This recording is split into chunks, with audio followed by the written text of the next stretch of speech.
درسقرآن.com آپ کے لیے پیش کرتا ہے تفسیر قرآن مولانا اکرم شیخ پوری صاحب کی آواز میں۔ اور اللہ کہتا ہے یاد کرنے کے لیے آسان، پڑھنے کے لیے آسان اور سمجھنے کے لیے آسان۔ اس کے علاوہ اس مقبول ویب سائٹ پر آپ سنیے معروف عالم دین کے اصلاحی بیانات۔ تو اسلام کا نظریہ یہ ہے انا للہ و انا الیہ راجعون۔ ہم تو نات بچوں کے لیے اصلاحی کہانیاں اور بہت کچھ۔ محمد کا روضہ قریب آ رہا ہے، بلندی سے اپنا نصیب آ رہا ہے۔ www.درسقرآن.com۔ الحمد للہ وحدہ والصلاة والسلام على من لا نبی بعدہ، اما بعد فاعوذ باللہ من الشیطان الرجیم، بسم اللہ الرحمن الرحیم۔ یا ایہا الذین آمنوا لا تتخذوا الذین اتخذوا دینکم ہزوا ولعبا من الذین اوتوا الکتاب من قبلکم والکفار اولیاء واتقوا اللہ ان کنتم مؤمنین۔ صدق اللہ العظیم۔ آج کے درس کا آغاز ہم کر رہے ہیں سورۃ المائدہ کی آیت نمبر 57 سے۔ آپ کو پہلے بھی بتایا جا چکا کہ قرآن کریم میں 82 کے قریب ایسی آیات ہیں جن میں اللہ پاک نے یا ایھا الذین آمنوا کہہ کر خطاب فرمایا ہے، اور حضرت عبداللہ بن مسعود رضی اللہ تعالیٰ عنہ فرماتے ہیں کہ جہاں پر یا ایھا الذین آمنوا اے ایمان والو کہہ کر اللہ نے خطاب فرمایا ہو، اس بات کو بہت زیادہ توجہ سے سننا چاہیے۔ اور اہل علم کہتے ہیں کہ یہ جو خطاب ہے یا ایھا الذین آمنوا کا، یہ اپنائیت کا خطاب ہے، یہ محبت کا خطاب ہے، یہ پیار کا خطاب ہے۔ گویا کہ اللہ اپنے ماننے والوں کو، اللہ سے محبت کا دعویٰ کرنے والوں کو، اللہ کی وحدانیت کا اقرار کرنے والوں کو اللہ خاص طور پر خطاب فرما رہے ہیں۔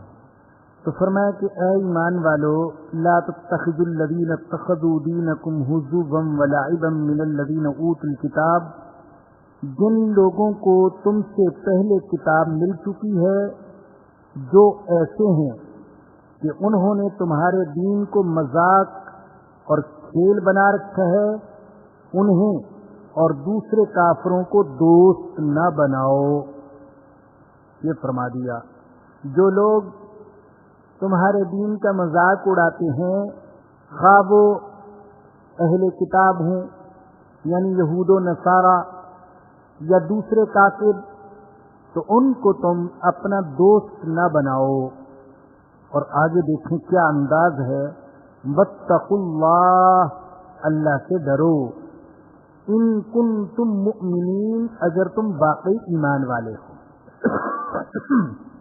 آیت کی ابتدا میں خطاب یا ایھا الذین آمنوا، اے ایمان والو، اور آیت کے اختتام پر فرمایا جا رہا ہے اللہ سے ڈرو اگر تم ایمان والے ہو، ان لوگوں کو دوست نہ بناؤ۔ ہر زمانے کے کافر دین کا مذاق اڑاتے رہے، خود حضور اکرم صلی اللہ علیہ وسلم کے زمانے میں بھی دین کا مذاق اڑانے والے تھے، آگے آ بھی رہا ہے۔ نماز کا مذاق، اذان کا مذاق، شریعت کے شعائر کا، شریعت کی علامات کا، شریعت کی جو امتیازی چیزیں ہیں ان کا مذاق اڑانے والے لوگ تھے۔ مشہور واقعہ ہے ایک حضرت ابو محذورہ رضی اللہ تعالیٰ عنہ کا، کہ انہوں نے اذان سنی تو اذان کا مذاق اڑانا شروع کر دیا اور مؤذن کی نقل اتارنا شروع کر دی۔ اللہ اکبر اللہ اکبر نقل اتار رہے تھے، ویسے دل سے نہیں کہہ رہے تھے۔ حضور اکرم صلی اللہ علیہ وسلم نے ان کو پکڑ لیا اور سر پر شفقت کا ہاتھ رکھا اور فرمایا کہ جو کہہ رہے تھے دوبارہ کہو. کیا کہہ رہے تھے؟ تو انہوں نے کہا اللہ اکبر اللہ اکبر، یہ تو کہہ دیا، لیکن جب پڑھا اشہد ان لا الہ الا اللہ تو آواز کو آہستہ کر دیا، اس لیے کہ اللہ اکبر تو مشرک بھی مانتے تھے کہ اللہ سب سے بڑا ہے، لیکن یہ بات کہ میں گواہی دیتا ہوں اللہ کے سوا کوئی معبود نہیں، یہ مشرک نہیں مانتے تھے. جھگڑا تو سارا اسی بات پر تھا کہ اللہ کے سوا کوئی ہے یا نہیں. جھگڑا اس بات پر نہیں تھا کہ اللہ ہے یا اللہ نہیں، اس پر جھگڑا نہیں تھا. مشرک مانتے تھے اللہ ہے.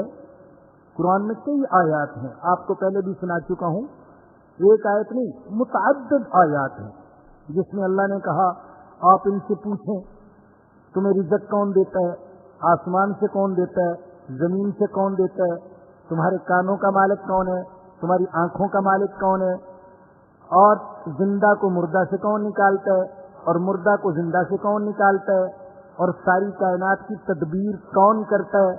فرمایا پوچھئے ان سے. اور آگے اللہ نے خود فرمایا فَسَيَقُولُونَ اللَّهُ، اگر آپ ان سے یہ سوال کریں گے تو یہ کہنے پر مجبور ہوں گے کہ یہ سارے کام اللہ کرتا ہے. تو اللہ کو تو مانتے تھے، اللہ کے وجود کا انکار نہیں کرتے تھے، لیکن اللہ کے ساتھ کچھ اور بھی مانتے تھے. تصور یہ تھا کہ یہ جو اور ہیں یہ ہمیں اللہ کے قریب کرتے ہیں. ظالم لوگوں نے ذہنوں میں یہ بٹھا رکھا تھا کہ تم بہت گناہگار لوگ ہو، جاہل ہو، نکمے ہو، لہذا تم براہ راست اللہ سے نہیں مانگ سکتے، براہ راست اللہ تک نہیں پہنچ سکتے. مثالیں دے دے کر لوگ سمجھاتے تھے اور آج بھی بات سمجھاتے ہیں. بادشاہوں تک پہنچنے کے لیے بڑے وسائل کی ضرورت ہے. وزیر کا سہارا لینا پڑتا ہے، مشیر کا سہارا لینا پڑتا ہے، سیکرٹری کا سہارا لینا پڑتا ہے. ڈائریکٹ تو کوئی نہیں پہنچ سکتا، تو اللہ تک پہنچنے کے لیے بھی سہاروں کی ضرورت ہے. یہ تعویلیں کر رکھی تھی، ذہنوں میں یہ بات بٹھا رکھی تھی. اس لیے قرآن پاک میں آتا ہے کہ وہ کہتے تھے ما نعبدہم الا لیقربونا الی اللہ زلفا، ہم جو ان کی عبادت کرتے ہیں تو صرف اس لیے تاکہ یہ ہمیں اللہ کے بہت قریب کر دیں. گویا کہ ان کی عبادت مقصود بالذات نہیں ہے، بلکہ ان کی عبادت کو ہم وسیلہ بناتے ہیں اللہ تک پہنچنے کا. ہم ان کو راضی کریں گے تو یہ ہمیں اللہ کے قریب کر دیں گے اور اللہ کو ہم سے راضی کر دیں گے. تو جب حضرت ابو محذورہ نے اشہد ان لا الہ الا اللہ کہا تو آواز آہستہ کر لی، شرما گیا، بہت آہستہ کہا. حضور نے فرمایا اور بلند آواز سے کہو، تو وہ مجبور ہو گئے، کہا اشہد ان لا الہ الا اللہ. اللہ اکبر. بس اللہ کے نبی کا شفقت کا ہاتھ تھا سر پر، اور اللہ کے نبی نے کہلوا دیا زبان سے 2 دفعہ بلکہ 4 دفعہ. جب کہلوا دیا تو دل میں بھی اتر گیا اور ہے کہ ابو محذورہ نے ایمان قبول کر لیا. تو مذاق اڑا رہے تھے، لیکن یہ مذاق اڑانا ان کے ایمان لانے کا سبب بن گیا. اور آپ کو پتہ ہے کہ بعض حضرات جو ہیں وہ اذان میں 4 دفعہ کہتے ہیں اشہد ان لا الہ الا اللہ، اشہد ان لا الہ الا اللہ، اشہد ان لا الہ الا اللہ، اشہد ان لا الہ الا اللہ. تو ان کے دلائل میں سے ایک دلیل یہ بھی ہے، یہ روایت بھی ہے. بہرحال بتا یہ رہا تھا کہ اس زمانے کے کافر جو تھے وہ بھی دین کا مذاق اڑاتے تھے، اور آج کے کافروں نے تو دین کا مذاق اڑانے میں انتہا کر دی. اللہ کا مذاق، ہمارے آقا حضرت محمد الرسول اللہ صلی اللہ علیہ وسلم کا مذاق، آپ کے کارٹون، آپ کے خلاف زہریلا پروپیگنڈا، زہریلا مواد میڈیا پر، پرنٹ میڈیا پر بھی اور الیکٹرانک میڈیا پر بھی. اسی طریقے سے نبی اکرم صلی اللہ علیہ وسلم کی ازواج مطہرات کا مذاق، اسلامی احکام کا مذاق، تو آج بھی مذاق اڑاتے ہیں. تو اللہ فرماتے ہیں کہ یہ جو مذاق اڑانے والے ہیں ان کو تم اپنا دوست نہ بناؤ. کیسے ممکن ہے ایک مسلمان کے لیے کہ اس شخص کو اپنا دوست سمجھے یا بنائے جو اس کے حضور کا مذاق اڑاتا ہے, اس کے دین کا مذاق اڑاتا ہے. الحمدللہ مسلمان کسی بھی مذہب والوں کا مذاق نہیں اڑاتے اور ان کے جھوٹے معبودوں کو بھی گالیاں نہیں دیتے. تو الحمدللہ دنیا کا کوئی مقام, کوئی شہر, کوئی جگہ ایسی نہیں جہاں مسلمان اللہ کی کبریائی کا اعلان نہ کر رہے ہوں. غالباً پہلے بھی آپ کو بتایا تھا اللہ پاک نے مجھے اس وقت حج کرنے کی توفیق دی جب مجھ پر حج فرض نہیں ہوا تھا. الحمدللہ شوق اور جذبہ تھا اور جیب خالی. میں صرف بحری جہاز کا ٹکٹ خرید سکتا تھا, صرف اتنا ہی پیسہ تھا, تو خرید لیا اور چلا گیا. اللہ پاک نے عمرہ بھی کروا دیا, حج بھی کروا دیا. تو بحری جہاز کے اندر مؤذن اذان کہتا تھا اور نہ معلوم کتنی اذانیں سنی ہیں. سعودیہ کے مؤذنوں کی اذانیں بھی سنی اور پاکستان کے مؤذنوں کی اذانیں بھی سنی. وہ بحری جہاز کا ایک عام سا ملازم تھا, لیکن سمندر کے سناٹے میں اس کی آواز میں جو درد تھا اللہ جانتا ہے میں نے وہ درد کبھی نہیں سنا. وہ درد پھر کہیں اور ملا نہیں ہے. عجیب سا لگتا تھا سناٹے کے اندر. پھر اس بات کا احساس کہ یہاں سناٹا, ہر طرف خاموشی, سمندر ہی سمندر, پانی ہی پانی, لیکن وہاں پر اللہ اکبر اللہ اکبر اللہ اکبر اللہ اکبر. تو یہ مسلمانوں کا شعار ہے, پہچان ہے. اذان, یہاں تک کہا گیا کہ اگر کسی بستی والے اذان چھوڑ دیں تو ان بستی والوں کے ساتھ قتال کیا جائے گا, جنگ کی جائے گی.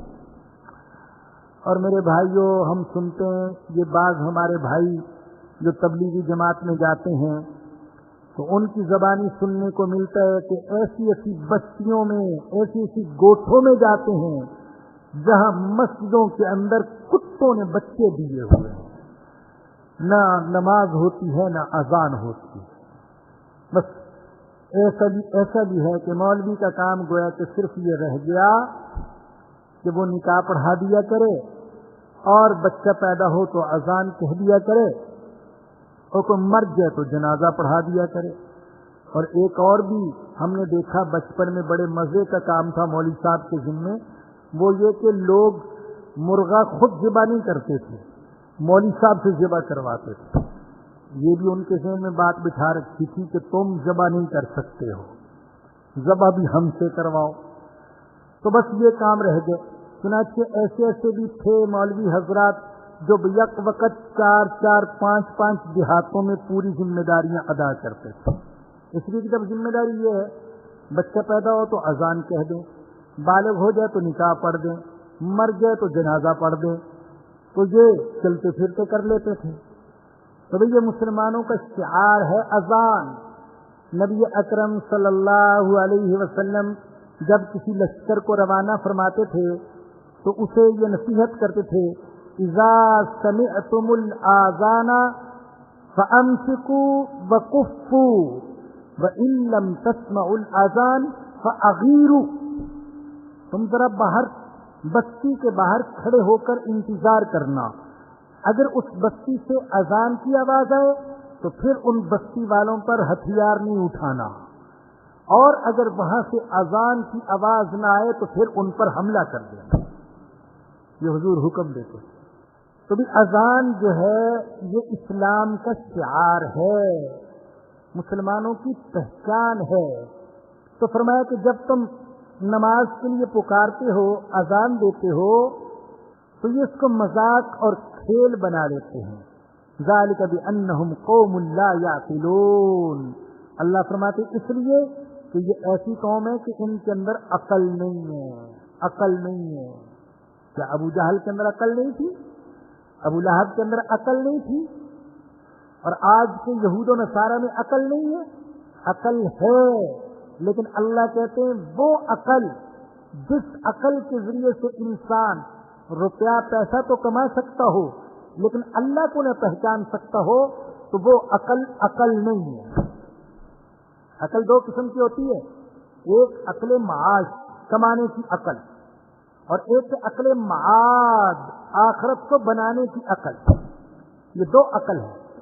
تو اللہ کے نزدیک جس کے پاس کمانے کی عقل ہے مگر آخرت کو بنانے کی عقل نہیں، اللہ کہتے ہیں وہ بے وقوف ہے. عقل مند وہ ہے جسے آخرت کو بنانا آتا ہو. اور آخرت کو بنانے کا یہ مطلب نہیں ہے کہ وہ دنیا نہ کماتا ہو، دنیا بھی کمائے لیکن آخرت کو بھی بنائے.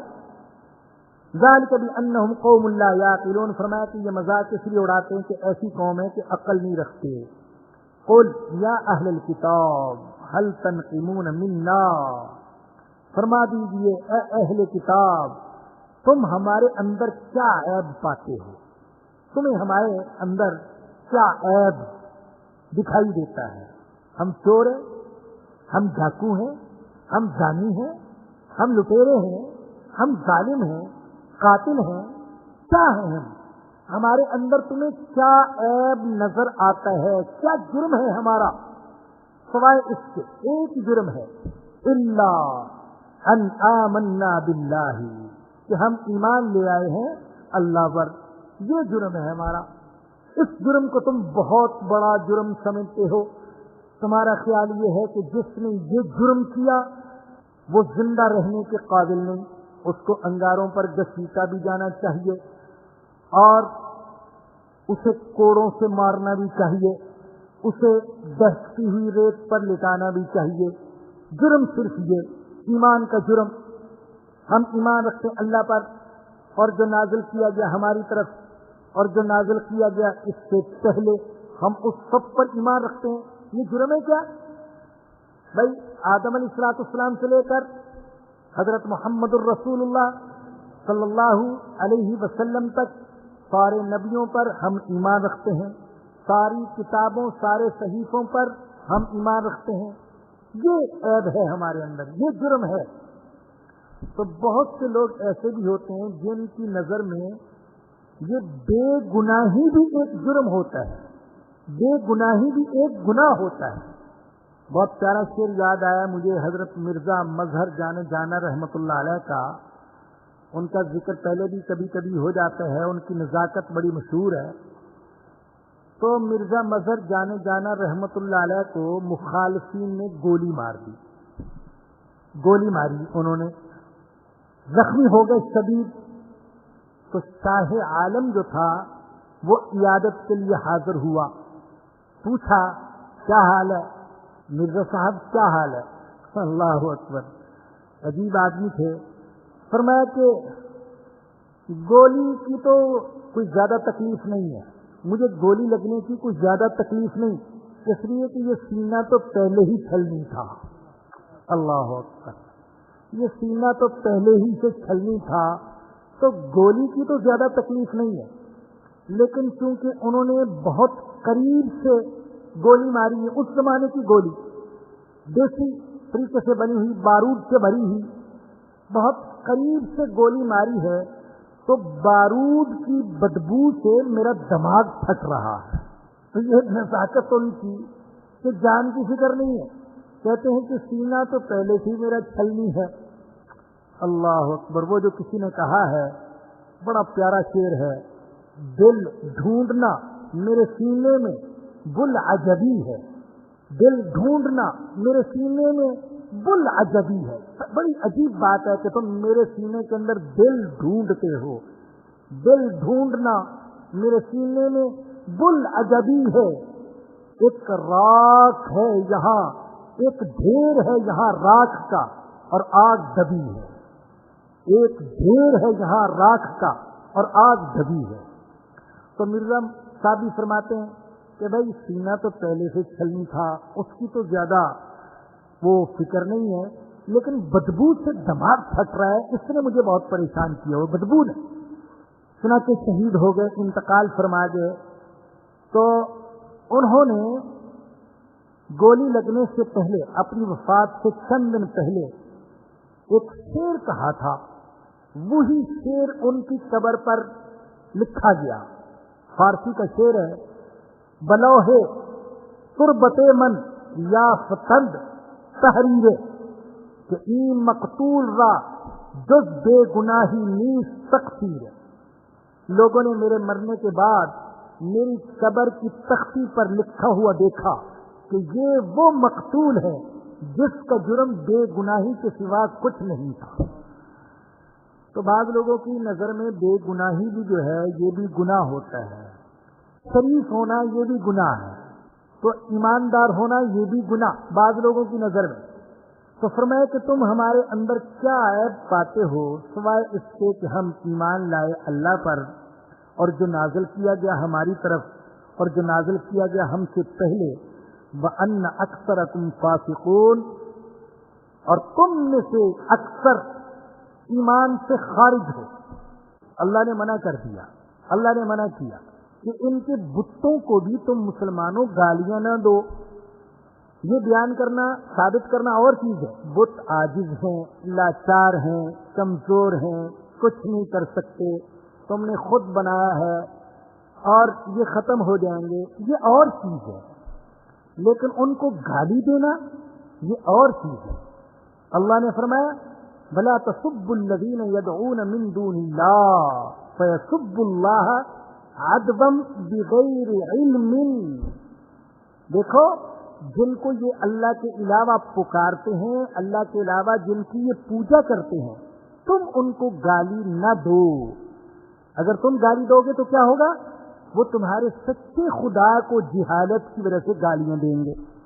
تم نے ان کے بتوں کو گالیاں دی، وہ تمہارے سچے خدا کو گالیاں دیں گے. تو فرمایا کہ گالی نہ دو. کذالک زینا لکل امت عملہم، اللہ کہتے ہیں ہر امت کے لیے ہم نے ایسے ہی ان کے عمل کو مزین کر دیا. کسی کے دل میں عیسیٰ علیہ السلام کی خدائی بیٹھی ہوئی ہے، اور کسی کے دل میں مریم علیہ السلام کی خدائی بیٹھی ہوئی ہے، کسی کے دل میں بتوں کی خدائی بیٹھی ہوئی ہے. تو وہ ان سے محبت کرتے ہیں، ان کی عظمت ان کے دل میں ہے. لہذا اے مسلمانوں، ان کے مذہبی جذبات کا خیال کرو اور انہیں گالیاں نہ دو. ہمیں اسلام نے منع کیا. دیکھیے، دلیل سے کسی مذہب کی کمزوری کو ثابت کرنا یا اس کی تردید کرنا یہ اور چیز ہے، لیکن کسی دین کا اور دینی پیشواؤں کا مذاق اڑانا، ان کو گالیاں دینا یہ اور چیز ہے. دلیل سے ہم ثابت کرتے ہیں، بات کرتے ہیں. ہم کہتے ہیں کہ یہ تورات وہ تورات نہیں ہے جو موسیٰ علیہ السلام پر نازل ہوئی تھی، یہ انجیل وہ انجیل نہیں جو عیسیٰ علیہ السلام پر نازل ہوئی. ہم دلیل سے ثابت کرتے ہیں عیسیٰ علیہ السلام اللہ کے بیٹے نہیں ہیں، اللہ کے بندے ہیں، اللہ کے رسول ہیں. یہ ہم دلائل سے ثابت کرتے ہیں، لیکن تنقیص نہیں کرتے، ان کا مذاق نہیں اڑاتے. آج بھی جو لوگ علمی استفادے کے لیے یا موازنہ کے لیے اور مطالعے کے لیے اپنے پاس تورات اور انجیل رکھتے ہیں تو وہ اس کا احترام کرتے ہیں، اس کی بے ادبی نہیں کرتے. الحمدللہ میں جو تفسیر کا کام کر رہا ہوں اللہ پاک کرنے کی توفیق دیتے ہیں، تو بائبل کو بھی دیکھتے رہتے ہیں، کبھی کبھی تورات انجیل کے حوالے کبھی دیکھ لیتے ہیں. لیکن اللہ جانتا ہے کہ ضمیر گوارا نہیں کرتا کہ کبھی ہم اس کو نیچے رکھیں. عیسائی نیچے رکھتے ہیں، ان کے نزدیک تو بائبل کی کوئی حیثیت نہیں، لیکن ہم کبھی نیچے نہیں رکھتے. ہم جیسے قرآن کریم کو تیپائی پر رکھتے ہیں، بائبل کو بھی، تورات اور انجیل کو بھی عظمت کے ساتھ تیپائی پر رکھتے ہیں. تو اختلاف اور چیز ہے، اور دلائل کے ذریعے سے کسی کی تردید کرنا یہ اور چیز ہے. لیکن تنقید، تحقیر، استہزاء، استخفاف یہ اور چیز ہے. اور میرے بھائیوں اور بہنوں، یہی بات یہ جو مسلمانوں کے آپس میں اختلافات ہیں اس میں بھی ہمیں ملحوظ رکھنی چاہیے کہ کسی سے اختلاف کرتے ہیں آپ دلیل کی بنیاد پر کرنا چاہیے. اگر صحابہ کرام حضرت محمد الرسول اللہ صلی اللہ علیہ وسلم سے رائے کا اختلاف کر سکتے ہیں، شریعت کی بات نہیں کر رہا، رائے کا اختلاف کر سکتے ہیں، تو کسی دوسرے عالم، مفتی، شیخ سے رائے کا اختلاف کیوں نہیں کیا جا سکتا؟ تو رائے کا اختلاف اور چیز ہے، دلیل کی بنیاد پر آپ اختلاف کریں یہ اور چیز ہے، لیکن کسی کے مذہبی رہنما کو گالیاں دینا، اس کا مذاق اڑانا، یہ اور چیز ہے۔ آج مسلمانوں نے آپس میں بھی یہ طریقہ اختیار کر لیا۔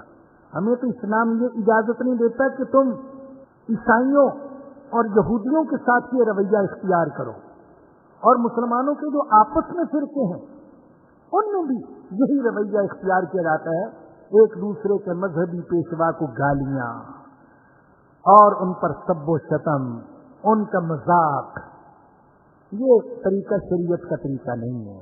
تو فرمایا کہ اے ایمان والو، جن لوگوں کو تم سے پہلے کتاب مل چکی ہے، جو ایسے ہیں کہ انہوں نے تمہارے دین کو مذاق اور کھیل بنا رکھا ہے، انہیں اور دوسرے کافروں کو دوست نہ بناؤ۔ واتقوا اللہ، اللہ سے ڈرو، ان کنتم مؤمنین، اگر تم ایمان والے ہو۔ www.darsulquran.com وَإِذَا نَادَيْتُمْ إِلَى الصَّلَاةِ اتَّخَذُوهَا هُزُوًا وَلَعِبًا، اور جب تم نماز کے لیے پکارتے ہو تو وہ اسے مذاق اور کھیل بنا لیتے ہیں، اذان کا مذاق اڑاتے۔ نماز فرض ہے اور اذان یہ دین کا شعار ہے، مسلمانوں کی پہچان ہے، اور الحمدللہ دنیا میں جو مختلف مذاہب ہیں انہوں نے عبادت کے لیے جمع کرنے کے مختلف طریقے ایجاد کر رکھے ہیں، لیکن آپ غور کریں تو اذان کے مقابلے میں کسی بھی طریقے کو نہیں رکھا جا سکتا۔ کچھ لوگ ایسے ہیں کہ عبادت کے وقت آگ جلاتے، کچھ ایسے ہیں کہ عبادت کے وقت ڈھول بجاتے، کچھ ایسے ہیں جو عبادت کے وقت گھڑیال بجاتے ہیں۔ کہاں گھڑیال اور کہاں ڈھول اور کہاں باجے تاشے اور کہاں آگ کا جلانا اور کہاں پر اللہ اکبر اللہ اکبر، اشہد اللہ الہ الا اللہ، اشہد ان محمد الرسول اللہ، یعنی ان مختصر کلمات کے اندر ساری اسلامی تعلیمات کا خلاصہ آ جاتا ہے، ساری اسلامی تعلیمات کا خلاصہ، اسلام کی دعوت آ جاتی ہے۔ بتائیے کہ گھڑیال بجانے سے کون سی دعوت ہے؟ کیا ہم نے سمجھا کیا پیغام دیا جا رہا ہے؟ ڈھول بجانے سے ہم نے کیا سمجھا؟ لیکن الحمدللہ اذان کے اندر اللہ کی کبریائی کا اعلان، پھر اللہ کی توحید کا اعلان، نبی اکرم صلی اللہ علیہ وسلم کی نبوت و رسالت کا اعلان، پھر نماز کی دعوت، اور پھر یہ دعوت کہ دیکھو فلاح اور کامیابی ہے تو اسی میں ہے، اور چیزوں میں کامیابی نہیں ہے، اللہ کی عبادت میں کامیابی ہے، حی علی الفلاح حی علی الفلاح، آجو کامیابی کی طرف، آجو کامیابی کی طرف۔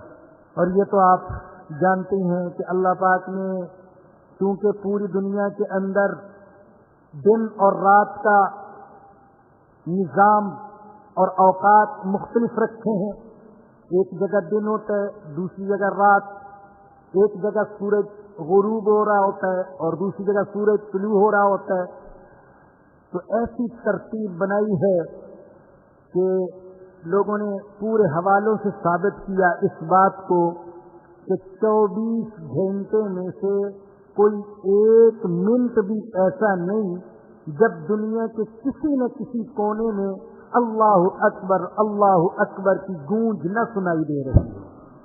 اگر ایک وقت میں پاکستان میں ہے، پاکستان میں بند ہوئی آواز تو ہندوستان میں شروع، ہندوستان میں بند تو بنگلہ دیش میں شروع، پھر سری لنکا، انڈونیشیا، ملائیشیا، یوں سارے ممالک کو شمار کرتے جائیں۔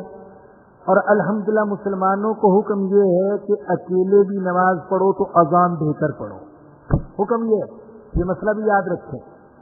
بہت سے لوگ سفر میں نماز پڑھتے ہیں تو اذان نہیں کہتے، یہاں اذان کی کیا ضرورت ہے، میں اکیلا ہوں، نہیں، یہ دعوت ہے، دعوت ہے۔ زیادہ ہی شرم آ رہی ہو تو آہستہ آہستہ ہی کہہ لے، لیکن اذان ضرور کہیں۔ جنگل میں نماز پڑھیں تو بھی اذان کہیں، اور ریل گاڑی میں نماز پڑھیں تو بھی اذان کہیں۔ ممکن ہے کہ آپ کی اذان سن کر کسی اور کا دل بھی نماز کے لیے متوجہ ہو جائے، تیار ہو جائے۔ شرما شرمی بیٹھے ہوئے تھے، جب دیکھا کہ ایک پڑھ رہا ہے اور بلا بھی رہا ہے تو مسلمان، تو جب سنے گا ممکن ہے کہ اس کے دل میں بھی نماز کا جذبہ جاگ اٹھے، تو یوں اذان کہی جائے، اللہ اکبر۔ مجھے تو ایک صاحب نے باقاعدہ کتاب کا نام یاد کروایا تھا، لیکن آپ جانتے ہیں مجھے انگریزی تو آتی نہیں اور انگریزی کے الفاظ بھی یاد نہیں ہوتے، تو انہوں نے بتایا کہ ایک کتاب مستقل ایک صاحب نے لکھی، جو غیر مسلم امریکی جو پہلے گئے چاند پر گئے تھے، تو ان میں سے ایک نے واپس آ کر پورے حالات لکھے، گویا کہ سفر نامہ لکھا، اور یہ وہ شخص تھا کہ جب یہ چاند سے واپس آیا تو اس کو اتفاقیہ طور پر مصر جانا پڑا۔ مصر گیا تو وہاں پر اس نے اذان کی آواز سنی، تو اس نے پوچھا یہ کیا آواز ہے؟ انہوں نے کہا ہم نماز کے لیے پکارتے ہیں، دعوت دیتے ہیں۔ تو اس نے کہا جب میں چاند پر گیا تھا تو وہاں پر بھی میں نے یہی آواز سنی، چنانچہ اس نے ایمان قبول کر لیا۔ اس لیے فرمایا گیا کہ ان چیزوں کو گالی نہ دو، اس لیے کہ ان کا لانے والا تو اللہ ہے، ان کو گالی نہ دو۔ تو بعض لوگ ایسے ہوتے ہیں کہ برائی ان کی فطرت کا حصہ بن جاتی ہے، ملکہ راسخہ بن جاتا ہے، پھر انہیں برائی کرنے کے لیے ارادہ نہیں کرنا پڑتا، منصوبہ نہیں بنانا پڑتا، برائی ہوتی جاتی ہے۔ بعض لوگ ہوتے ہیں چوری کی عادت پڑ جاتی ہے تو پھر وہ چوری کرتے ہی رہتے ہیں، کسی نہ کسی طریقے سے عادت بن گئی۔ ہاں، اسی لیے بزرگان دین جب کسی کی اصلاح کرتے ہیں تو وہ جو ملکہ راسخہ ہو جاتا ہے، فطرت کی جو چیز حصہ بن جاتی ہے، اس کی اصلاح کرتے ہیں، یعنی جڑ کو کاٹتے ہیں، شاخوں کو نہیں۔ مثال کے طور پر کوئی شخص رشوت لیتا ہے، چوری بھی کرتا ہے، ڈاکے بھی ڈالتا ہے، تو اصل بیماری کیا ہے؟ مال کی محبت۔ تو وہ جو علاج کریں گے مال کی محبت کا علاج کریں گے۔ اور کتنے خوش نصیب ہیں کہ جن کی فطرت کا حصہ نیکی کرنا بن جائے اور انہیں نیکی کرنے کے لیے ارادہ بھی نہ کرنا پڑے، ایسی عادت بن گئی، ایسی عادت بن گئی۔ اللہ اکبر، اللہ اکبر۔ حضرت قاری فتح محمد صاحب اللہ ان کی قبر پر کروڑوں رحمتیں نازل فرمائے، قرآن کے سچے عاشق تھے، جن کو کہتے ہیں فنا فی القرآن، قرآن میں فنا ہونے والے۔ اللہ ہمیں بھی ایسا ہی بنا دے، ان کی محبت کا تھوڑا سا حصہ اللہ ہمیں بھی عطا فرما دے۔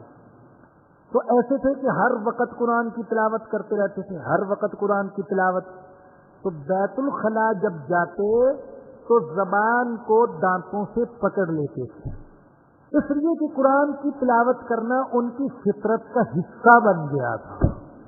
جب ضروری گفتگو سے فارغ ہوتے تو قرآن کی تلاوت شروع ہو جاتی، تو ڈرتے کہیں ایسا نہ ہو کہ بیت الخلاء میں بھی جاؤں تو میں تلاوت کرنے لگ جاؤں اور قرآن کی بے ادبی کا مرتکب ہو جاؤں، تو زبان کو دانتوں تلے دبا لیتے۔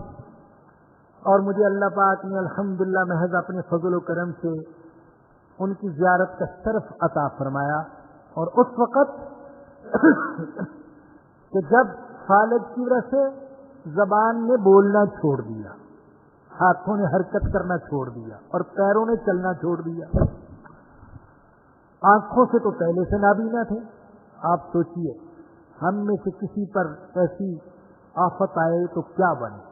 الحمدللہ مجھے اللہ پاک نے ان کی زیارت کا شرف عطا فرمایا، اور مسجد نبوی کے اندر رمضان کے مہینے میں تو آنکھوں سے تو پہلے سے نابینا تھے، اب فالج کی وجہ سے زبان بولتی نہیں، ہاتھ حرکت نہیں کرتے، پاؤں چلتے نہیں ہیں، لیکن اس حالت میں بھی فرض نماز تو کیا نفلی عبادت بھی نہیں چھوڑتے تھے، روزے بھی رکھ رہے تھے، اعتکاف بھی کیا ہوا تھا، تراویح بھی پڑھتے تھے، تہجد بھی پڑھتے تھے، اور قرآن کی تلاوت کر تو نہیں سکتے تھے لیکن جب فارغ ہوتے تو کوئی نہ کوئی شاگرد ان کو قرآن سنا رہا ہوتا تھا. کیا ہوا، میں قرآن کو زبان سے پڑھ نہیں سکتا تو کانوں سے سن تو سکتا ہوں، میں کانوں کو کیوں محروم رکھوں؟ تو بھی ایسے بھی لوگ ایسے خوش قسمت کہ نیکی کرنا ان کی فطرت کا حصہ بن گیا، نیکی کرتے کرتے. اور یاد رکھیے، نیکی کرنے کے لیے پہلے مجاہدہ کرنا پڑتا ہے، پہلے مشقت کرنی پڑتی ہے. نظر کو بچانے کے لیے پہلے مجاہدہ کرنا پڑے گا، نظر کو جھکانے کے لیے مجاہدہ کرنا پڑے گا. لیکن پھر ایسا ہوتا ہے کہ نیکی کرتے کرتے کرتے کرتے پھر نیکی فطرت کا حصہ بن جاتی ہے، پھر کرنا آسان ہو جاتا ہے، مشکل نہیں رہتا. تو فرمایا کہ آپ ان میں سے بہت سے لوگوں کو دیکھتے ہیں گناہ میں اور زیادتی میں اور حرام خوری میں جلدی کرتے ہیں. لبئس ما كانوا يعملون، بہت بری حرکات ہے جو یہ کر رہے ہیں. ہائے اللہ، لولا ينهاهم الربانيون والاحبار عن قولهم الاثم واكلهم السحت. ان کے مشائخ اور ان کے علماء کیوں نہیں روکتے ان کو گناہ کی باتوں سے اور حرام کے کھانے سے؟ بہت توجہ سے سنیے گا اس آیت کریمہ کو. آج کے درس کی آخری آیت ہے، لولا ينهاهم الربانيون. کیوں نہیں روکتے ان کے مشائخ اور ان کے علماء ان کو گناہ کی باتوں سے اور حرام کے کھانے سے؟ لبئس ما كانوا يصنعون، بہت برا عمل ہے جو یہ کرتے ہیں. www.darsulquran.com. حضرت ابن عباس رضی اللہ عنہما سے روایت ہے، فرماتے ہیں کہ قرآن کریم میں یہ جو آیت کریمہ ہے یہ علماء اور مشائخ کے لیے سب سے سخت آیت ہے. یا اشد آیت فی القرآن، یہ مشائخ اور علماء کے لیے قرآن کریم میں سخت ترین آیت ہے. اور ان علماء پر حجت ہے جو امر بالمعروف اور نہی عن المنکر میں کوتاہی کرتے ہیں، حق کا راستہ دکھانے میں اور برائی سے روکنے میں کوتاہی کرتے ہیں. تو یہ آیت کریمہ ان پر حجت ہے.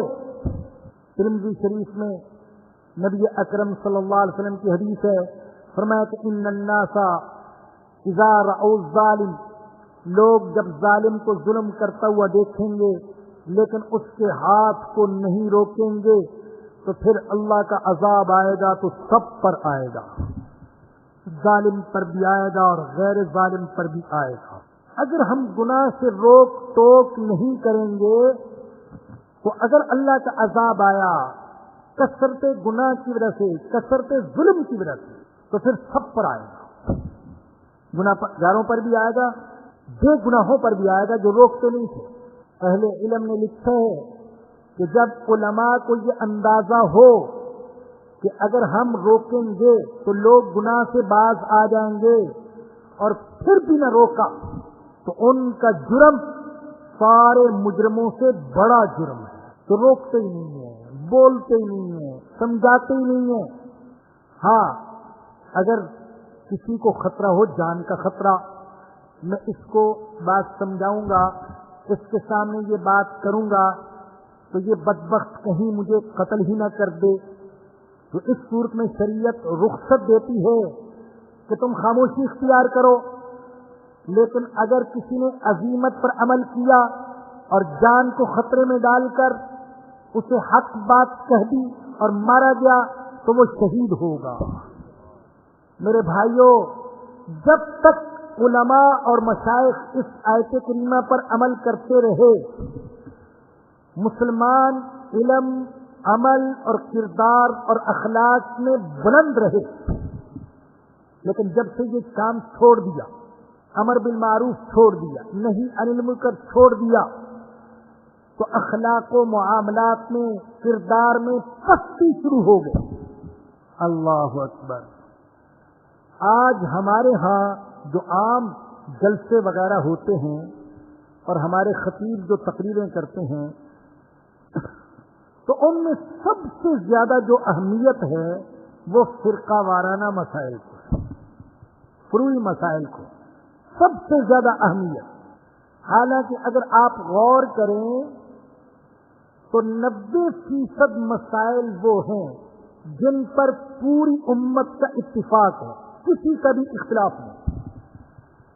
مجھے مسلمانوں کے کسی بھی فرقے کا کوئی ایک عالم بتائیں جو کہتا ہو نماز فرض نہیں ہے, روزے فرض نہیں ہے, زکوٰۃ فرض نہیں ہے, جو سچائی کی اہمیت کا قائل نہ ہو, جو امانت اور دیانت کی اہمیت کا قائل نہ ہو, جو اخلاق اور معاملات میں درستگی کا قائل نہ ہو, کوئی ایک بتائیں.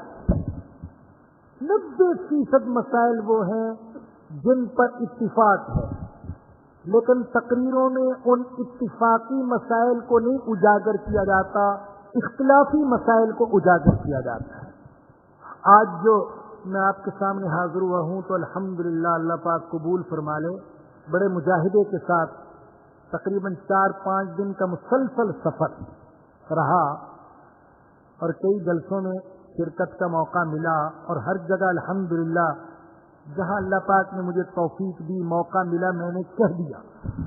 اور چونکہ یہ درس سنا بھی جاتا ہے, ٹیپ بھی ہوتا ہے, الحمدللہ جگہ جگہ یہ آواز پہنچتی ہے, تو میں یہاں بھی کہہ رہا ہوں کہ یہ جو جلسے ہوتے ہیں ہمارے روایتی قسم کے جلسے, بالخصوص پنجاب کے جلسے, اس میں ایک خرابی تو میں نے یہ دیکھی کہ یہ جلسے رات کے آخری حصے تک جاری رہتے ہیں. 2-2:30 بجے تک جلسے کا جاری رہنا یہ تو عام سی بات ہے, ورنہ 3-3:30 تک 4 بجے تک بھی جلسے جاتے ہیں. اور اس پر فخر کیا جاتا ہے کہ اذان فجر کے وقت تک جلسہ جاری رہا, اس پر فخر کیا جاتا ہے. تم نہ قرآن پر ایمان رکھتے ہو, نہ پوری طرح تورات پر ایمان رکھتے ہو, نہ انجیل پر ایمان رکھتے ہو. یہ حقیقت ہے. آج اہل کتاب کی اکثریت ایسی ہے جو تورات اور انجیل پر پورا ایمان نہیں رکھتے. شراب کون نے بنا لیا, ایسے معلوم ہوتا ہے کہ شاید اہل کتاب کے ہاں شراب حلال ہے, حالانکہ بائبل کہتی ہے شراب حرام ہے.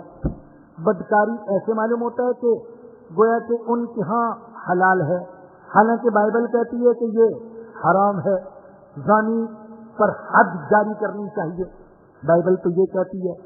تو اللہ فرماتے تم میں سے اکثر ایمان سے خارج ہو, نہ تمہارا قرآن پر ایمان, نہ تورات پر ایمان, نہ انجیل پر ایمان. اور الحمدللہ ہمارا قرآن پر بھی ایمان, تورات, انجیل اور زبور پر بھی ایمان. قل هل انبئکم بشر من ذلک مثوبۃ عند اللہ, فرما دیجیے کیا میں ان لوگوں کی نشاندہی نہ کروں جن کا انجام اللہ کے ہاں فاسقوں کے انجام سے بھی بدتر ہے. یہ کون لوگ ہیں؟ من لعنہ اللہ, یہ وہ لوگ ہیں جن پر اللہ نے لعنت کی, وغضب علیہ, جن پر اللہ کا غضب نازل ہوا, وجعل منہم القردۃ والخنازیر, جن میں سے بعض کو اللہ نے بندر اور خنزیر بنا دیا, وعبد الطاغوت, اور جنہوں نے طاغوت کی عبادت کی, طاغوت کی جنہوں نے عبادت کی ان پر اللہ کی لعنت, ان پر اللہ کا غضب. طاغوت کیا چیز ہے بھائی؟ پہلے آپ کو بتایا جا چکا. طاغوت کہتے ہیں کل ما عبد من دون اللہ, اللہ کو چھوڑ کر جس چیز کی عبادت کی جائے وہ طاغوت ہے. یعنی جس چیز کی خاطر اللہ کو چھوڑ دے وہ طاغوت ہے. تو کسی کے لیے کرسی, عہدہ اور منصب یہ طاغوت ہے کہ اس کی خاطر اللہ کی عبادت کو چھوڑ دیتا ہے. کسی کے لیے روپیہ پیسہ طاغوت ہے کہ روپے پیسے کی خاطر اللہ کی عبادت کو چھوڑ دیتا ہے. کسی کے لیے شہرت, کسی کے لیے دکھاوا, کسی کے لیے پیسہ, گانا بجانا, یہ چیزیں طاغوت ہے. ایک بہت مشہور گلوکار ہیں, نام نہیں لیتا ان کا, ہمارے ساتھ حج میں تھے تو بظاہر دین کی طرف ان کا میلان, خود بھی حج کیا, بیوی کو بھی لے کر گئے ہوئے تھے, ماشاءاللہ بڑے طریقے سے حج کیا. وہ صاف کہتے تھے کہ میں نہیں چھوڑ سکتا اس لیے کہ مجھے ایک ایک پروگرام کے 6 لاکھ 10 لاکھ روپے ملتے ہیں، تو میں کیسے چھوڑ دوں؟ اب وہ سمجھتے ہیں کہ یہ غلط ہے، یہ ناجائز ہے، یہ حرام ہے، سمجھتے ہیں اللہ منع کرتا ہے، اللہ کے نبی منع کرتا ہے، یہ فحش گوئی، یہ غلط ہے، سمجھتے ہیں، تسلیم بھی کرتے ہیں، لیکن پیسہ ان کو توبہ کرنے کی اجازت نہیں دیتا، تو یہ پیسہ ان کے لیے طاغوت ہے۔ تو بہت سارے لوگ ہیں جو طاغوت کے جال میں پھنسے ہوئے ہیں، طاغوت کے جال میں، اور اللہ کہتے ہیں ایسوں پر میری لعنت بھی ہے اور میرا غضب بھی ہے۔ اولئک شر مکانا واضل عن سواء السبیل، یہ وہ لوگ ہیں ان کا درجہ اور بھی زیادہ برا ہے اور یہ سیدھے راستے سے بہت زیادہ بھٹکے ہوئے ہیں۔ وَإِذَا جَاءُوكُمْ قَالُوا آمَنَّا، اور جب وہ تمہارے پاس آتے ہیں تو کہتے ہیں ہم ایمان لے آئے، لیکن اللہ کہتا ہے غلط کہتے ہیں۔ وَقَدْ دَخَلُوا بِالْكُفْرِ وَهُمْ قَدْ خَرَجُوا بِهِ، حالانکہ یہ کفر لیے ہوئے آئے تھے اور کفر لیے ہوئے واپس چلے گئے۔ منافق ایسے تھے، کہتے تھے ہم ایمان لے آئے، سینے پر ہاتھ رکھ کر کہتے تھے آمنا، ہم ایمان لے آئے، کلمہ پڑھتے تھے، قسمیں کھاتے تھے، قسمیں، نشہد انک لرسول اللہ، ہم قسم کھاتے ہیں، قسم کھاتے ہیں بے شک آپ یقیناً اللہ کے رسول ہیں۔ ذرا دیکھیں تاکیدیں کتنی ہیں، ہم گواہی دیتے ہیں، ہم قسم دیتے ہیں بے شک البتہ آپ اللہ کے رسول ہیں، بڑی تاکیدوں کے ساتھ کہا۔ اللہ نے کہا واللہ یعلم انک لرسول، میرے حبیب میں جانتا ہوں کہ آپ میرے رسول ہیں، میں جانتا ہوں۔ ان کی قسمیں کھانے سے آپ کی نبوت ثابت نہیں ہوگی، میں جانتا ہوں آپ اللہ کے رسول ہیں۔ واللہ یشہد ان المنافقین لکاذبون، لیکن میں بھی قسم کھاتا ہوں کہ یہ منافق جھوٹے ہیں، میں بھی قسم کھاتا ہوں کہ یہ منافق جھوٹ بولتے ہیں۔ یہ جو کہتے ہیں انک لرسول اللہ، یہ زبان سے کہتے ہیں، دل سے نہیں کہتے، تو میں بھی قسم کھا کے کہتا ہوں یہ جھوٹ بولتے ہیں۔ تو ایمان کا تعلق میرے بھائیوں اور بہنوں زبان سے نہیں ہے، دل سے ہے، دل سے ہے، صرف زبان نہیں بھائی۔ اس لیے اللہ کے نبی نے جو ایمان مانگا اللہ سے کیسے مانگا؟ اللہم انی اسألک ایمانا یباشر قلبی، اے اللہ مجھے ایسا ایمان عطا کر دے جو میرے دل میں گھل مل جائے، گل مل جائے۔ جیسے دودھ کے اندر آپ چینی ملاتے ہیں نا، اس طریقے سے ایمان دل کے اندر رل مل جائے، گل مل جائے، تو ایسا ایمان، تو ایمان دل کے اندر ہے۔ تو فرمایا کہ یہ کہتے ہیں ہم ایمان لے آئے، حالانکہ یہ کفر لیے ہوئے آئے تھے اور کفر لیے ہوئے واپس چلے گئے۔ واللہ اعلم بما كانوا یکتمون، اور اللہ خوب جانتا ہے جو کچھ یہ چھپاتے ہیں۔ وَتَرَى كَثِيرًا مِّنْهُمْ يُسَارِعُونَ فِي الْإِثْمِ وَالْعُدْوَانِ وَأَكْلِهِمُ السُّحْتَ، اور آپ ان میں سے بہت سارے لوگوں کو دیکھیں گے کہ وہ گناہ میں اور زیادتی میں اور حرام خوری میں بہت جلدی کرتے ہیں۔ آپ ان میں سے اکثر لوگوں کو دیکھیں گے گناہ کرنے میں جلدی کرتے ہیں، زیادتی کرنے میں جلدی کرتے ہیں، حرام کھانے میں جلدی کرتے ہیں۔ بھئی ہونا تو یہ چاہیے کہ انسان نیکی کرنے میں جلدی کرے۔ ایک تو یہ بات کہ ابھی نیکی کا خیال آیا، ہو سکتا ہے یہ خیال باقی نہ رہے، ایسا ہوتا ہے کبھی ہمارے دل میں آتا ہے ارے بھائی نماز پڑھ لے یا دعا مانگ لو یا تلاوت کر لو، خیال آتا ہے صدقہ خیرات کر دو، دوسرے وقت میں وہ خیال باقی نہیں رہتا۔ اس لیے کہا گیا کہ جو ہی نیکی کا خیال آئے تو فوراً کر لو، دیر نہ کرو، پھر زندگی کا بھی کوئی پتہ نہیں، ہو سکتا ہے کل بس ہو عمل کرنے سے پہلے۔ چنانچہ نیکیوں کے بارے میں تو اللہ نے کہا استبقوا الخیرات، نیکی کی طرف سبقت کرو، سارعوا الی مغفرۃ من ربکم وجنہ، ارے اللہ کی مغفرت اور جنت کی طرف دوڑ لگاؤ، تیزی سے جاؤ، ففروا الی اللہ، اللہ کی طرف بھاگ کر جاؤ، بھاگ کر، اللہ اکبر، فر یفر کا معنی آتا ہے بھاگنا. ففروا الی اللہ, اللہ کی طرف بھاگ کر جاؤ. ایسا نہیں, ارے تیزی سے جاؤ, بھاگ کر جاؤ. تو ہونا تو یہ چاہیے تھا کہ نیکی کے کام میں تاخیر نہ کی جاتی اور برائی کا اگر خیال آئے تو تاخیر کی جاتی. لیکن یہ کیا کرتے ہیں, گناہ کے کام میں جلدی کرتے ہیں.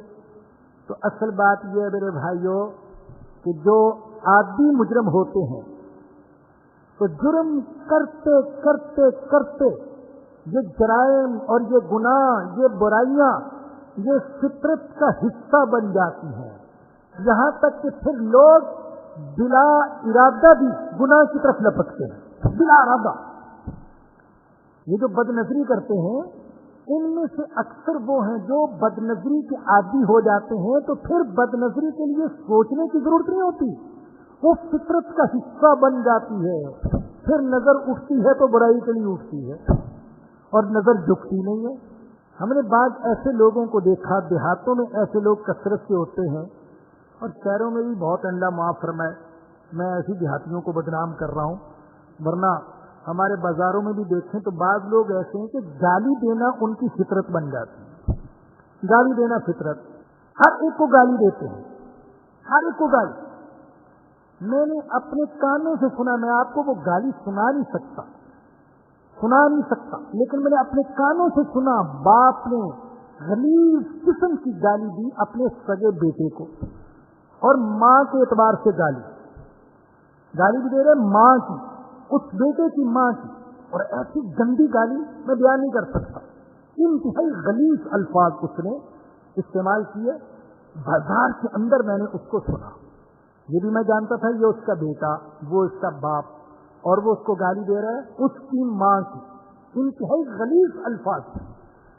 تو بہت سے لوگ ہوتے ہیں کہ گالی دینا ان کی فطرت کا حصہ بن جاتا ہے, ہر چیز کو گالی دیتے ہیں, یہاں تک کہ انسان کو گالی, حیوان کو بھی گالی, موٹر سائیکل کو بھی گالی, گاڑی کو بھی گالی, کپڑوں کو بھی گالی, ہر چیز کو گالی, پیالی کو بھی گالی, تھرماس کو بھی گالی, یعنی ہر چیز کو گالی. اللہ اکبر. بادلوں کو گالی, ہوا کو گالی, زمانے کو گالی. مگر اللہ جانتا ہے, میں نے اپنی آنکھوں سے دیکھا, اپنی آنکھوں سے, بہت بڑے ادارے میں رات کے آخری حصے میں جلسہ ختم ہوا, اور جلسہ بھی مسجد کے اندر تھا, باہر نہیں, مسجد کے اندر جلسہ ختم ہوا. ہم ساتھ ہی مہمان خانہ تھا اس میں چلے گئے. نماز فجر کے لیے جب آئے تو مسجد کے اندر آگے جماعت ہو رہی تھی اور پیچھے لوگ جماعت کے ساتھ جماعت در جماعت سوئے ہوئے بھی تھے. مسجد کے اندر سوئے ہوئے ہیں اور نماز نہیں پڑھ رہے. یعنی جلسہ زیادہ ضروری ہے نماز سے, جلسے کی شہرت زیادہ ضروری ہے نماز سے. یہ شہرت ہو جائے کہ جلسہ رات کے آخری حصے تک رہا, چاہے لوگوں کی نماز قضا ہو, اس کی کوئی پرواہ نہیں. یہ شریعت کا طریقہ نہیں ہے, جلسے مقصود نہیں ہے, اللہ کی رضا مقصد ہے, اللہ کی عبادت مقصد ہے. نفسیات کو ملحوظ رکھنا ضروری ہے. ہمارے آقا صلی اللہ علیہ وسلم سے زیادہ درد کسی کے سینے میں نہیں, ہمارے آقا کی زبان سے زیادہ کسی کی زبان میں فصاحت اور بلاغت نہیں, اور ہمارے آقا کے شاگردوں سے زیادہ کسی کو اچھے سننے والے شاگرد میسر نہیں. لیکن اس کے باوجود ہمارے آقا جب بیان کرتے تھے تو لوگوں کے جذبات کا, نفسیات کا, ان کی کمزوریوں کا لحاظ کرتے تھے.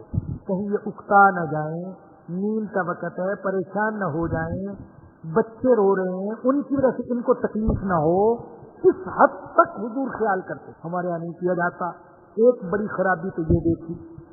دوسری بڑی خرابی یہ دیکھی کہ روایتی قسم کی تقریریں, فرقہ وارانہ تقریریں, فروعی مسائل جس میں مخالف فرقے پر گرجتے ہوئے, برستے ہوئے خطیب صاحب کے منہ سے جھاگ نکلتی ہے, تھوک نکلتا ہے, جوش میں آتے ہیں, لال پیلے ہو جاتے ہیں. لیکن ان کے سامنے بیٹھے ہوتے ہیں رشوت کھانے والے, حرام کھانے والے, جھوٹ بولنے والے, نبی کی سنتوں سے بغاوت کرنے والے, ہندوؤں کی رسموں کے مطابق نکاح کرنے والے, غیر اسلامی رسم و رواج کو زندہ کرنے والے ان کے سامنے بیٹھے ہوتے ہیں لیکن ان پر نہیں برستے. سود خور بیٹھے ہوتے ہیں ان کے سامنے، ان پر نہیں برستے لیکن مخالف فرقے پر برستے، لال پیلے ہو جاتے. اخلاق اور معاملات کا معاملہ تو ایسا ہے کہ ہم نے دین سے نکال ہی دیا، دین سے نکال ہی دیا. یہ بھی تو دین کا حصہ ہے. ہمارا جو اس دفعہ بہادر آباد میں درس ہوا تو اس میں یہ بات بیان کی گئی اور ثابت کی گئی دین کے جو 3 حصے ہیں یہ معاملات اور اخلاق کے اندر ہے. صرف ایک حصہ عبادات کے اندر ہے. پھر عبادت کوئی چھوڑیے، عبادت کا ایک حصہ رفع یدین، فاتح خلف الامام، آمین، یہ 3 مسئلے بڑے بڑے اختلاف ہیں. سارا زور ہمارا اس پر، لیکن نماز پر زور نہیں ہے. پھر معاملات پر زور نہیں ہے، اخلاق اور کردار پر زور نہیں ہے. چنانچہ صورت ایسی بن گئی کہ آج جھوٹ کی بیماری عام ہے. وہ جو آقا نے منافقت کی 3 نشانیاں بتائی تھیں، یقین کریں کہ عام ہیں. جھوٹ بولنا، وعدہ خلافی کرنا، خیانت کرنا عام ہے. عام ایسا لگتا ہے کہ دلوں سے ان کی برائی نکلی گئی ہے کہ جھوٹ بولنا بھی کوئی گناہ ہے، کسی کا حق کھانا، خیانت کرنا یہ بھی گناہ ہے، اور وعدہ خلافی کرنا یہ بھی گناہ ہے. یہ تو ذہنوں سے بات ہی نکل گئی. تو بھائی یہ بڑی بڑی 2 خرابیاں میں نے دیکھی، میں نے عرض کر دی. کاش اللہ پاک کسی کو اصلاح کی توفیق عطا فرما دے. توجہ سے سنیے گا ذرا، عجیب اللہ کا کلام ہے. اللہ کا کلام ایک ایک لفظ میں معانی کا جہان پوشیدہ ہے. اللہ فرماتے ان کے مشائخ اور ان کے علماء ان کو گناہ کی بات کرنے سے اور حرام کھانے سے کیوں نہیں روکتے؟ لبئس ما کانوا یصنعون، بہت برا عمل ہے جو یہ کرتے ہیں. آئے میرے اللہ، عجیب اللہ کا کلام ہے. پہلے عوام کے بارے میں کہا تھا کہ وہ گناہ میں جلدی کرتے ہیں، زیادتی میں جلدی کرتے ہیں، حرام کھانے میں جلدی کرتے ہیں، اور آخر میں کیا فرمایا؟ لبئس ما کانوا یعملون، برا عمل ہے جو یہ کرتے ہیں. اردو میں اتنی وسعت نہیں ہے کہ ان الفاظ کے ترجمے کے ذریعے سے میں فرق واضح کر سکوں. اور یہاں فرمایا کہ ان کے علماء ان کو گناہ سے اور حرام سے کیوں نہیں روکتے؟ لبئس ما کانوا یصنعون، وہاں تھا لبئس ما کانوا یعملون، یہاں لبئس ما کانوا یصنعون. میرے اللہ تیرا کلام. دیکھیے عربی لغت میں فعل تو ہر کام کو کہتے ہیں، ہر کام کو کہتے ہیں فعل، خواہ وہ ارادے سے کیا جائے یا بغیر ارادے سے کیا جائے. اور عمل اس کام کو کہتے ہیں جو ارادے سے کیا جائے. اور سنا یہ اس کام کو کہتے ہیں جو ارادے سے بھی کیا جائے اور بار بار کرنے سے اس میں مہارت پیدا ہو جائے. بار بار کرنے سے اس میں مہارت پیدا ہو جائے. عوام کے بارے میں کہا تھا یہ گناہ کرتے ہیں، حرام کھاتے ہیں، برا ہے جو یہ عمل کرتے ہیں. اور علماء اور مشائخ کے بارے میں کیا کہا؟ یہ کیوں نہیں روکتے ان کو حرام کھانے سے اور گناہ کرنے سے؟ لبئس ما کانوا یصنعون، سنا کا لفظ جس سے اس طرف اللہ اشارہ کر رہے ہیں کہ یہ ایسے لوگ ہیں کہ انہوں نے گناہ دیکھ کر خاموشی اختیار کرنے میں مہارت حاصل کرنی ہے. کس طریقے سے ہم نے گناہ کی باتوں سے چشم پوشی کرنا ہے اس میں ماہر ہو چکے ہیں. اور میں کہتا ہوں یہ بھی مہارت کی ایک صورت ہے کہ لوگوں کو ادھر ادھر کے مسائل میں لگائے رکھو، جو حقیقی مسائل ہیں ان کی طرف نہ آنے دو. ادھر ادھر کے مسائل، یہ بھی مہارت ہے. لبئس ما کانوا یصنعون. اللہ کہتے ہیں ان مشائخ کو اور ان مولویوں کو اس سکوت میں، اس مجرمانہ خاموشی میں مہارت حاصل ہو چکی ہے، اس میں ماہر ہو چکے ہیں. اللہ پاک مجھے اور آپ سب کو زندگی کی آخری سانس تک دعوت والا کام کرنے، امر بالمعروف اور نہی عن المنکر کی توفیق عطا فرمائے. وآخر دعوانا ان الحمدللہ رب العالمین. یہ ہمارے عزیز سے کہتے ہیں کہ انیس احمد کافی عرصے سے درس میں شامل ہوتے ہیں، لیکن کچھ دنوں میں آنکھوں کی جو بینائی ہے اس میں کافی کمزوری آ گئی ہے، ہم دل سے دعا کرتے ہیں اللہ پاک ان کی بینائی کو محال فرمائے. الحمدللہ رب العالمین والصلاة والسلام علی سید الانبیاء والمرسلین. ربنا ظلمنا انفسنا وان لم تغفر لنا وترحمنا لنكونن من الخاسرین.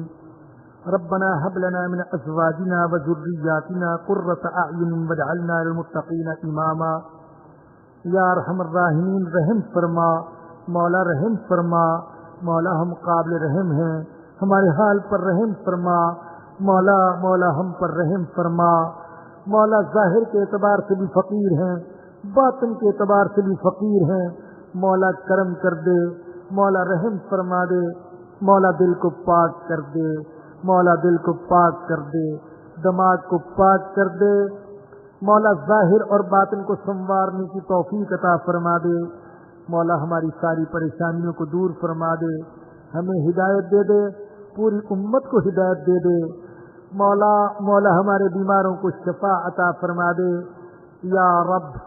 یا رب ہمارے مقروضوں کو قرض سے خلاصی عطا فرما دے، ہمارے مرحومین کی مغفرت فرما دے یا اللہ. جو حضرات اپنی نوجوان اولاد خصوصاً بچیوں کے رشتوں کے سلسلے میں پریشان ہیں ان کی پریشانی کو دور فرما دے مولا. دعوت کے کام میں، امر بالمعروف نہی عن المنکر، اشاعت قرآن، اشاعت حدیث کے کام میں مولا زندگی کی آخری سانس تک لگائے رکھنا مولا، لگائے رکھنا. اور اپنی بارگاہ میں ہماری حقیر سی ناقصی کوشش کو قبول فرما لینا مولا. قبول فرما لینا مولا، قبول فرما لینا. ربنا آتنا فی الدنیا حسنۃ وفی الآخرۃ حسنۃ وقنا عذاب النار. ربنا تقبل منا انك انت السميع العليم وتب علينا انك انت التواب الرحيم. صلی اللہ تعالی علی رسولہ وخیر خلقہ سیدنا و مولانا محمد وآلہ وصحبہ واہل بیتہ اجمعین آمین برحمتک یا ارحم الراحمین. درسقرآن.com آپ کے لیے پیش کرتا ہے تفسیر قرآن مولانا افضل شیخ پوری صاحب کی آواز میں. اور اللہ کہتا ہے یاد کرنے کے لیے آسان، پڑھنے کے لیے آسان اور سمجھنے کے لیے آسان. اس کے علاوہ اس مقبول ویب سائٹ پر آپ سنیے معروف عالم دین کے اصلاحی بیانات. تو اسلام کا نظریہ یہ ہے انا للہ و انا الیہ راجعون. ہم دو نعت، بچوں کے لیے اصلاحی کہانیاں اور بہت کچھ. محمد کا روضہ قریب آ رہا ہے، بلندی پہ اپنا نصیب آ رہا ہے. www.darsequran.com